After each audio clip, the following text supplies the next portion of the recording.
These were all the vehicles added on day 1 of the Safehouse in the Hills update. And these are the vehicles that are coming our way in the drip feed. Let's go through everything, show you all their prices, the release order, the classes that they're in. We'll go through all the cars in a quick format, and then you'll be fully informed by the end of this video.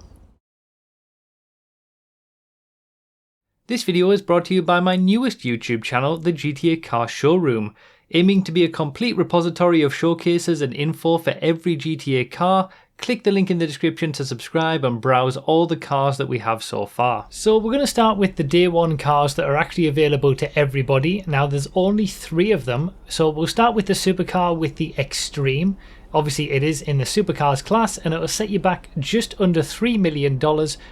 The only thing to note about this one is that it has the same mirror bug that the XA21 has, that the Xeno has, where if you apply any different kind of mirror to it, when I'm talking about the side mirrors, it will clip on the curbs, flip over, just not react very well in general. So what you want to do is just leave the mirrors stock. Otherwise, if you start running into issues, that's probably where your issue is.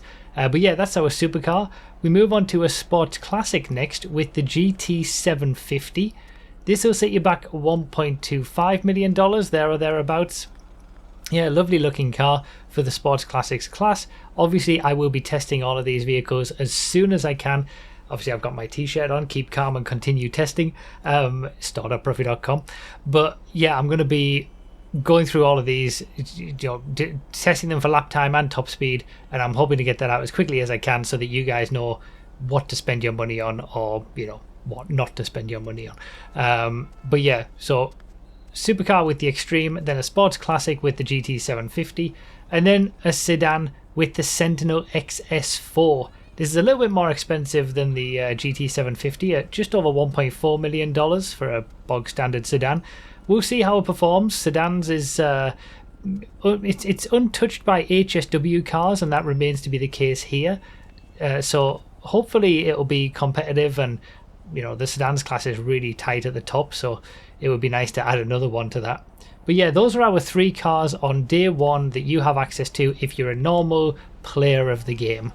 Now there are 2 vehicles that are going to be coming in the drip feed that are available day 1 for GTA Plus members.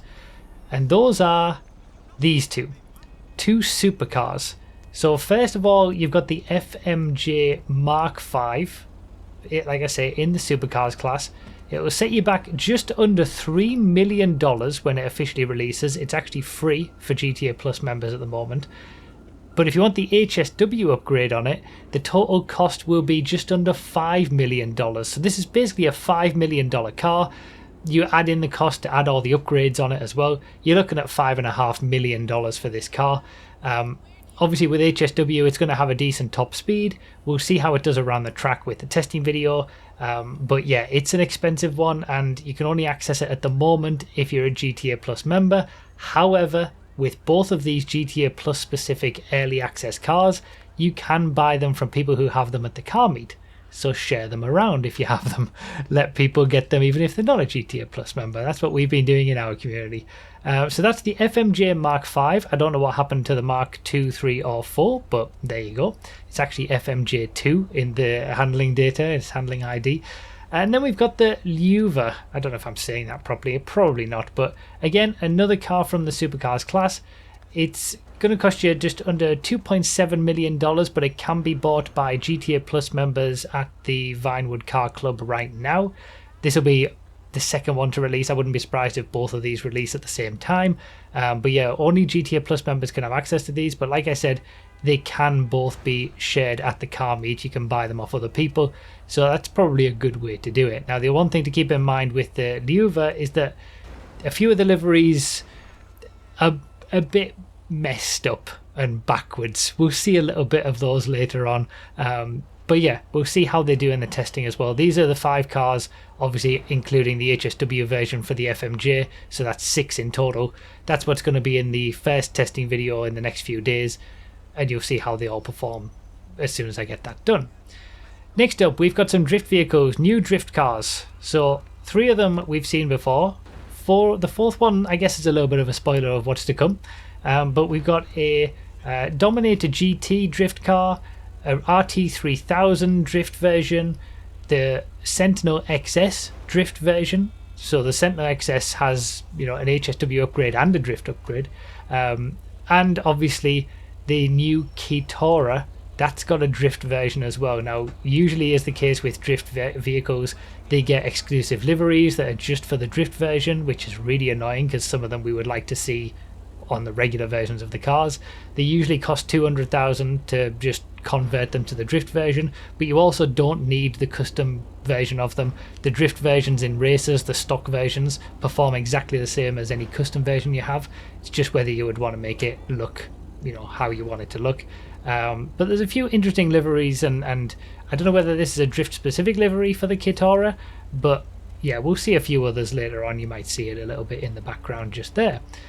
Now we come on to the drip feed vehicles. So there's only 5, and they're separated by Legendary Motorsport, Southern San Andreas Super Autos, and Warstock. And obviously this is the order that they're going to release. Obviously the FMJ and the Luiva probably first for Legendary Motorsport, and then we'll have the Astrale before we have the Itali Classic, but we might get the Keitora in between the two of them. So you can't tell exactly what the release order is going to be between these segments, but you know, there's only 5 of them at this point, and the 2 police cars are probably going to release at the same time anyway, so I don't think there's going to be many weeks of car releases, especially when, you know, they release some of the drift cars all at the same time as well.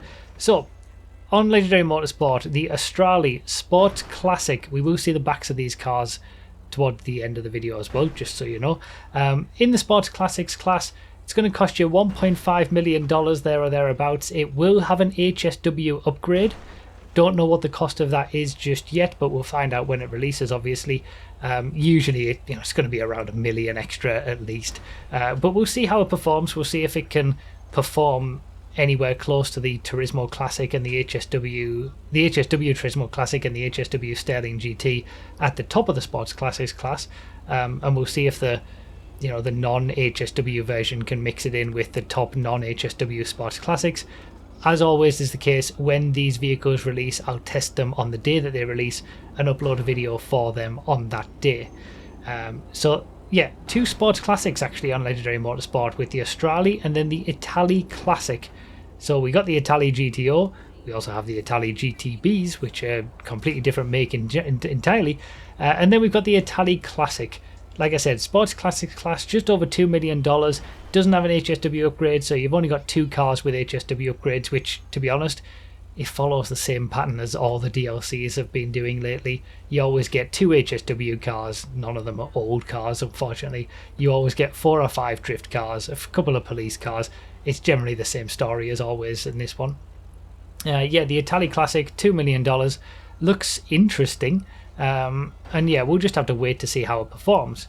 Now, probably the most interesting car of the entire DLC, we've already seen it in its drift form, the Keitora.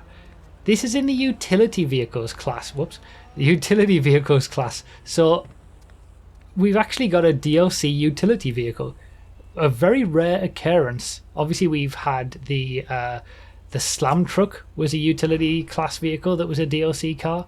The MOC is technically in the utility class because it's a trailer, but apart from that, we haven't really had any DLC vehicles in the utility class, especially certainly in terms of raceable stuff. Obviously some of the new tow trucks are in there as well, but you can't do anything with them outside of free roam missions and whatnot. So it'll be interesting to see how this performs. Like I said, it's in the utility class and it'll set you back $810,000, so it's the cheapest vehicle from this DLC.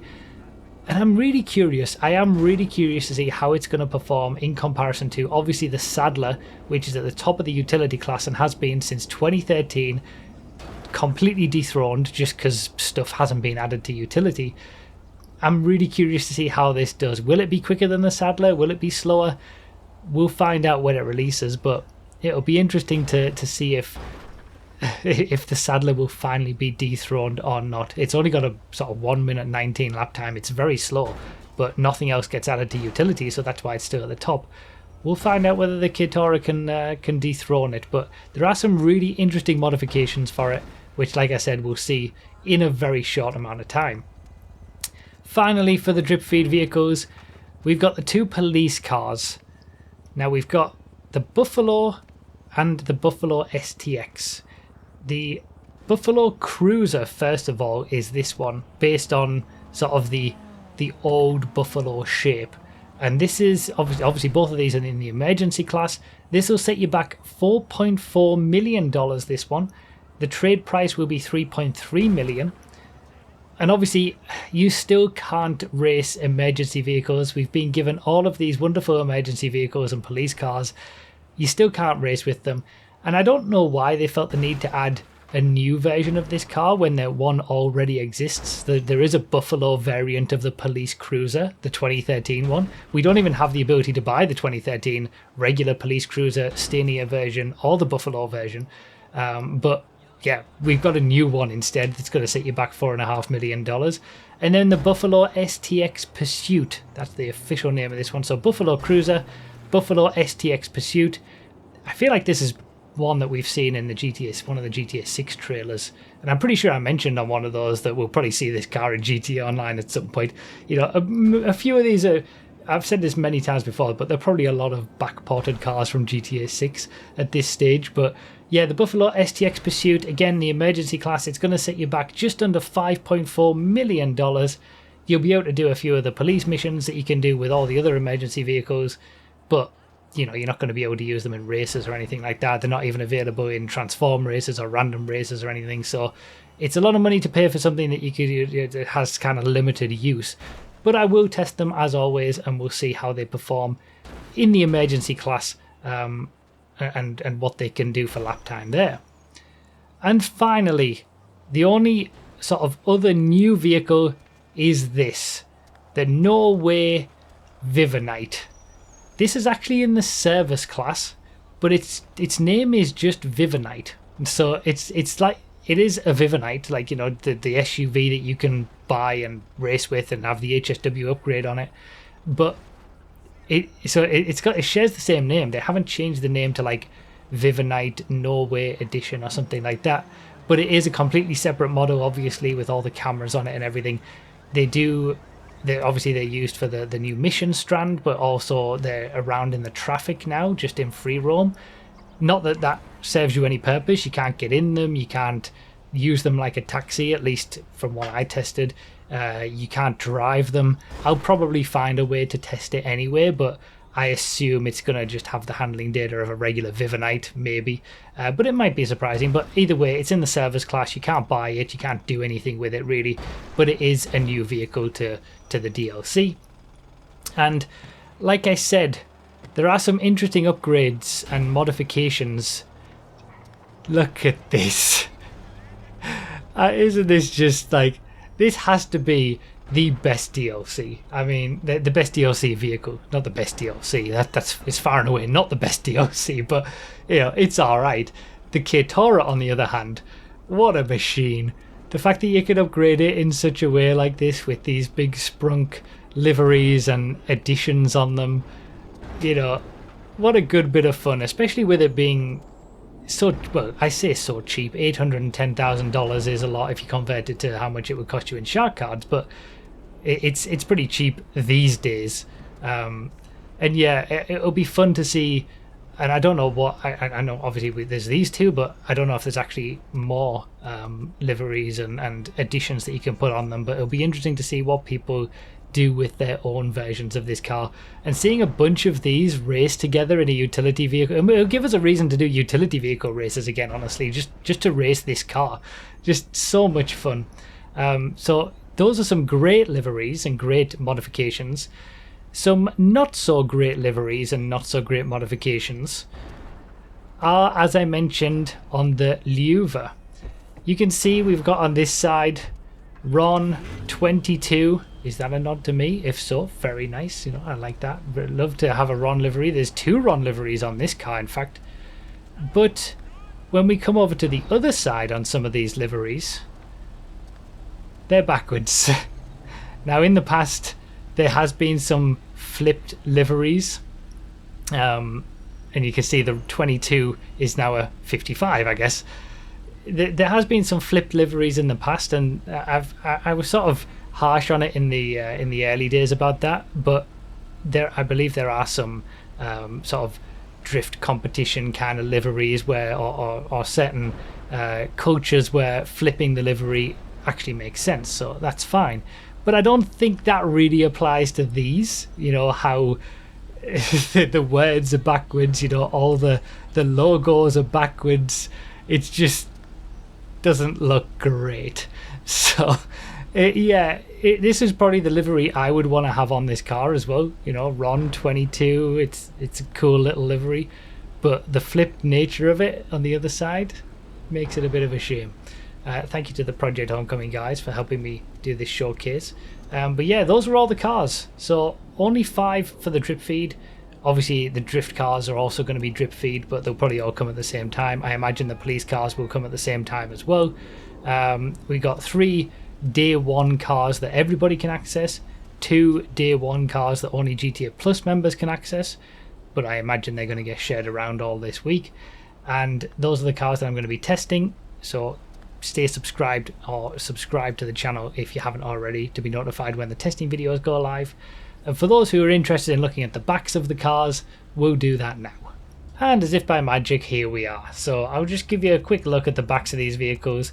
It's interesting how sort of these videos started as just showing drip feed cars, but then I started including all the cars just as a way to give a complete picture. And now that seems to be the most, you know, especially now that there's a lot less in the drip feed. It's nice to just give a full showcase of everything in game, and also just give you guys an update on where I'm at. So, you know, obviously with the DLC coming out on a Wednesday, normally it would come out on a Tuesday and I'd get the testing video up by Thursday. That means that I'm going to be up against it a little bit more, trying to get the testing video out Thursday, which will be tomorrow. I'll try my best, but it might be Friday. But yeah, I'll be going as quickly as I can because I don't want you to spend millions of dollars on a car that ultimately isn't going to be very fast, or, you know, it's okay, but it's not. You don't have to spend the money on it, for example. But yeah, I'll do my best to get the testing video out. If you want the absolute up-to-date, quickest testing information in text form, you can support me on Patreon or become a YouTube member at the $2 level, and I post the results there first before I even get to making the video. Doesn't make the video get to you any you know, it doesn't make it longer to get to you or anything, but it's just a little bonus for those who like to support me. But yeah, I'll do my best to get them out as quickly as possible. And these are just obviously the backs of not only the cars but the characters. And one other little livery thing that I wanted to mention that has been pointed out to me. If you just look at the alignment on the junk logo on this Sentinel, obviously it's kind of aligned with that line going across the car, and then we come over to this side, completely misaligned. So I don't know what they're doing with the liveries, honestly. When you think about some of the incredible liveries we have across so many cars on 5M, it would be nice if they just took some of the cars from the livery creators in the community, to be honest. Just take some of those liveries and put them into the game. But yeah, I don't know, man. It is what it is. But these are all the cars. These are the backs of all the cars. Like I said, day 1 for everybody, day 1 for GTA Plus, or if you just know somebody who has one and you can buy it from them. And then drip feed on Legendary Motorsport, drip feed on Southern San Andreas, and drip feed on Warstock. And that's your lot. So yeah, like I said, I'll get to testing, and once again, thank you to the Project Homecoming guys. I'll get to testing these 5 cars, plus the HSW version of the FMJ as soon as I can. Keep an eye out for that. But otherwise, thank you very much for being around for another DLC. Hopefully this is the last one, but who knows. And yeah, let me know all your thoughts about all these cars down below in the comments, and I'll see you in the testing video, which will be up next.